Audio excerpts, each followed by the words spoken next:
जंहिं वक़्तु मके जे अंदर महबूब जमिया हूंदा है। जंहिं वक़्तु मके जे अंदर महबूब जमिया हूंदा उन वक़्त ई रहमत जा मथां मींहं वसिया हूंदा।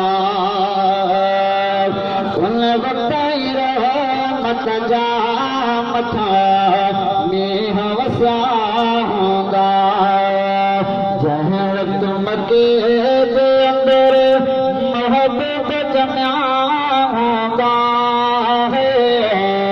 जंहिं वक़्तु मके जे अंदर महबूब जमिया हूंदा है उन वक़्त ई रहमत जा मथां मींहं वसिया हूंदा। उहा वाह जी घड़ी हूंदी जंहिं वक़्तु हलीमा अमा है। उहा वाह जी घड़ी हूंदी जंहिं वक़्तु हलीमा अमा है। सरदार मोहम्मद जा चुपड़ा चुमिया हूंदा। महबूब मोहम्मद जा चुपड़ा चुमिया हूंदा। जंहिं वक़्तु मके जे अंदर महबूब जमिया हूंदा है। जंहिं वक़्तु मके जे अंदर महबूब जमिया हूंदा है उन वक़्त ई रहमत जा मथां मींहं वसिया हूंदा है।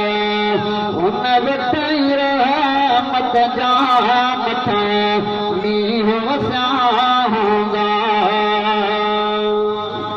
जन्नत जे अंदर होरा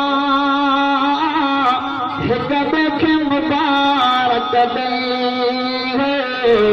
जन्नत जे अंदर होरा हिक ॿिए खे मुबारक ॾेई वो सरदार जे आमद जा गॾु गीत चया हूंदा है।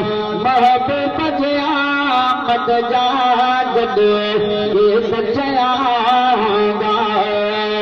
जंहिं वक़्तु मके जे अंदर महबूब जमिया हूंदा है।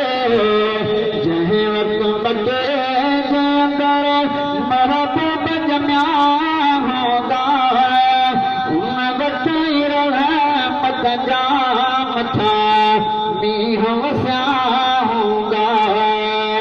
उन वक़्त ई रहमत जा मथां मींहं वसिया हूंदा। अर्शन ऐं फर्शन ते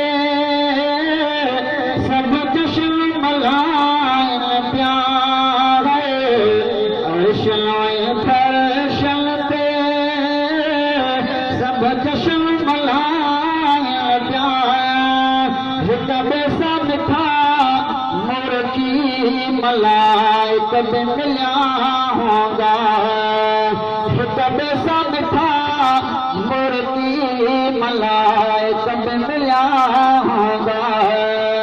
जंहिं वक़्तु मके जे अंदर महबूब जमिया हूंदा उन वक़्त ई रहमत जा मथां मींहं वसिया हूंदा। उन वक़्त ई रहमत जा मथां मींहं वसिया हूंदा। हिन हाकिम जहिड़ा लखे गुलामीअ में गुलाम अची है। हिन हाकिम जहिड़ा लखे गुलामीअ में गुलाम अची मदनीअ जे मस्ताना उते शेर चया हूंदा है। वो अरबीअ जे मस्ताना उते शेर चया हूंदा। चढ़ी दिलड़ी रब ने खिलाईंदो है चढ़ी दिलड़ी रब ने खिलाईंदो महबूब मोहम्मद जे रब पार पुॼाईंदो महबूब मोहम्मद जे रब पार पुॼाईंदो